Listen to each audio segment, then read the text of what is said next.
there are certain people in the world who are always resistant and rebellious, not only towards the prevailing and obvious evils and other diabolical practices and malevolent ambitions and purposes and pursuits in the world from the other people, from the governments, but those people also are against the rich people in almost everything, including their behaviors, attitudes, conversations, and likes, dislikes, pursuits. They just don't like, or they simply cannot tolerate anything of the rich people in their behaviors, actions, ambitions.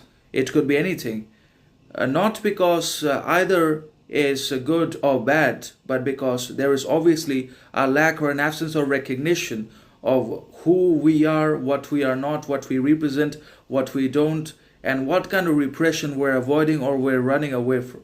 And unless we make the unconscious conscious, it will continue to direct our lives, and we will call it fate. Because dealing with the darknesses of the others requires us first to come to the realization and recognition of our own darknesses, and also to be able to seek light and bring all that dark content and unconscious evil to the outward light, to the acknowledgement individually, personally, by everyone, that can lead to not only individuality, sovereignty, freedom, kindness, understanding, happiness, and many other virtues and merits, its attainment by everyone, but also will help in the bringing about a foundational reciprocity, solid self-respect, and concrete mutual respect as well. But that requires us to engage in self-examinative, self-evaluative, and self-doubtful behavior, not because it's not good, but because it's necessary for recognizing our evils also. We always undermine our evils. We always like to believe that we just don't have any problems,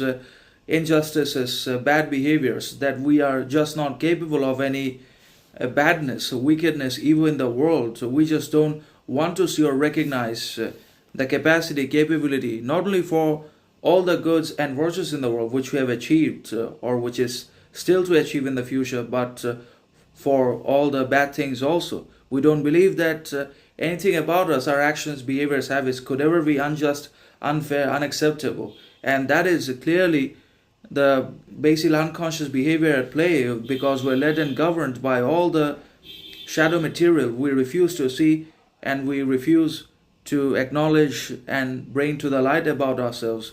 And that is the thing. It's not about being rich or poor. It's about the obvious divisions that exist when we choose to live inside of a society, when we create society and governments. Then that sort of crisis is inevitable.